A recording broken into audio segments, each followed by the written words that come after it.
across the skies of the Middle East, US President Donald Trump finds himself under fire, not from Tehran, but from within his own circle. His Iran dilemma has cracked open a bitter public split inside the Trump camp, one that could define the future of the MAGA movement, reshape America's foreign policy, and test the loyalty of Trump's most ardent supporters. Should America follow Israel into a full-scale confrontation with Iran? Or does that path betray the very promises that brought Trump back to power? Let's break it down.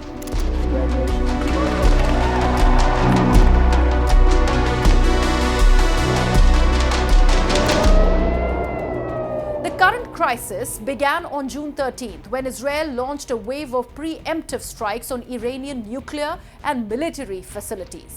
An operation, Tel Aviv says, is essential to stop Tehran from crossing the nuclear threshold. For Trump, the man who once vowed to keep the US out of, quote, stupid endless wars, this is now more than just a regional spat. It is a defining foreign policy test in his second term.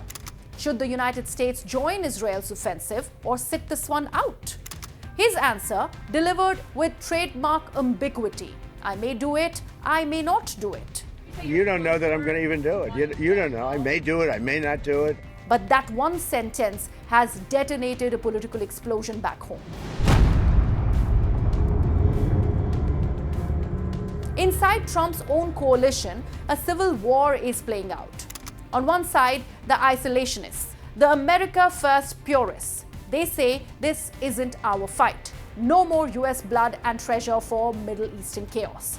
On the other, the hawks, the neoconservatives and pro-Israel voices insist that Iran is a threat too grave to ignore and that inaction would signal weakness.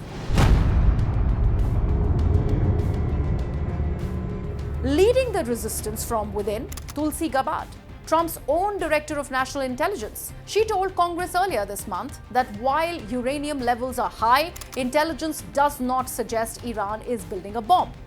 Gabbard went further, accusing warmongers of dragging the US towards nuclear disaster. Her comments reportedly infuriated Trump. Libertarian Congressman Thomas Macy wants Congress and not Trump to decide on war. Tucker Carlson has used his platform to rip into Republican hawks, even clashing with Senator Ted Cruz. Carlson warned that war with Iran could break Trump's MAGA movement beyond repair. Even Steve Bannon, once a hawk himself, said this could blow up the base if Trump goes in too far. But the hawks aren't backing down. Senator Lindsey Graham calls Iranian enrichment a national security emergency. Ted Cruz has even floated regime change in Tehran. They are backed by powerful lobbies and think tanks, and they argue that anything short of military intervention will embolden Iran and weaken American credibility. Some Republicans are trying to play the middle ground. Vice President J.D. Vance says it's up to Trump to decide. Trust the boss, he says. Others, like conservative influencer Charlie Kirk, says Trump's common sense will prevail. But this isn't just policy, it's legacy. If Trump joins Israel in the offensive, he may alienate the very voters who believed he would end foreign entanglements. But even if he stays out, he risks being accused of weakness by allies, hawks, and even donors. Polls show Trump's voters do want Iran stopped. Nearly 80% support giving weapons to Israel. But when it comes to sending US troops or getting dragged into another war, the base hesitates. On Trump's own Truth Social platform, the anger is visceral. One user wrote, quote, "Republicans will never win again if you do this." Others simply say, quote, "No war with Iran, period."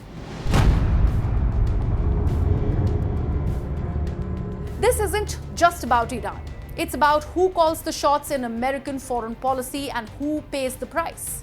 Trump's critics say his ambiguity, I may do it, I may not do it, is a strategy, buying time to read the room. But even that carries risks. Gabbard says intelligence doesn't justify war.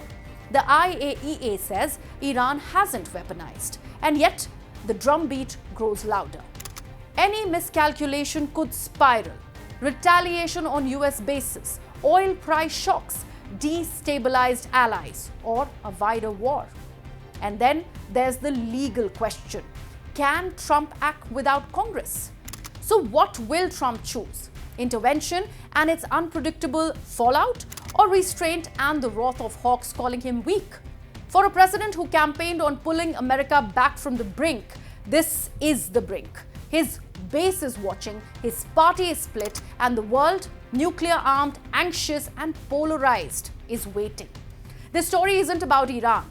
It's about the battle for America's identity at home and abroad.